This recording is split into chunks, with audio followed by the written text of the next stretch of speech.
15-20 km tout autour, pas plus. Hein. Mais Cherny, il a un patois que même le village d'à côté, non pas, il y a des différences. Quoi. Ça. Il y a des différences de prononciation, bon, des différences, quoi, je ne sais pas trop dire comment.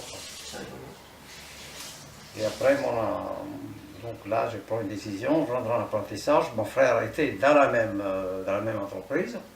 Lequel? Et puis mon cher frère Jean, qui est son homme, et ben, il me dit, oh, on va se mettre à mon compte, qu'est-ce que tu veux qu'on travaille pour ça, le séminaire. Bon, il m'entraîne dans Saucillon, moi je ne connaissais rien du tout. Il loue un atelier et puis finalement on commence à faire nos produits quoi, directement. Et bon, la complication c'est qu'on n'avait pas de machine. Alors il fallait tout faire à la main et c'est là qu'on en a chié hein, pour faire tout à la main. Hein. Donc on faisait une porte, il y en avait pour un moment. Hein. Déjà scier les planches, après les raboter.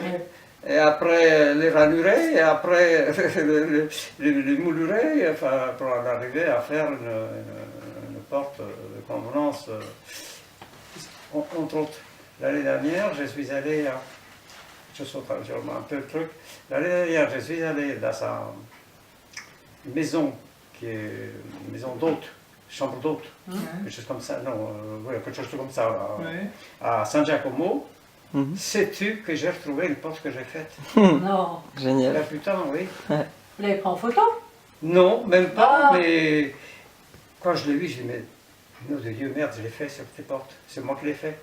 Et lui, il a récupéré après tout le matériel, parce que maintenant, c'était pas ça. Sa destination de cette maison, c'était une maison particulière. Et puis bon, le petit-fils de celui qui lui avait fait ça, il a encore réutilisé.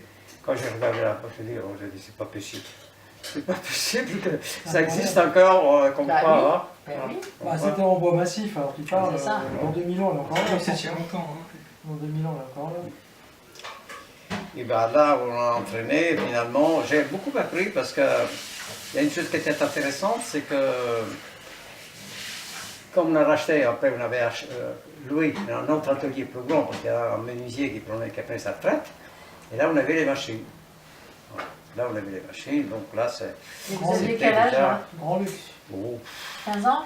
12, 13, 14 ans quoi. Grosso modo quoi. Parce que mais Jean, il avait combien de plus que il avait 4 de plus que moi. Oh. Jeune. Jeune. Ah ouais, on était des gelons quoi. On était des gelons, mais on ne gagnait pas beaucoup d'argent. Hein. On ne gagnait pas beaucoup d'argent cette ville-là. Quelle misère.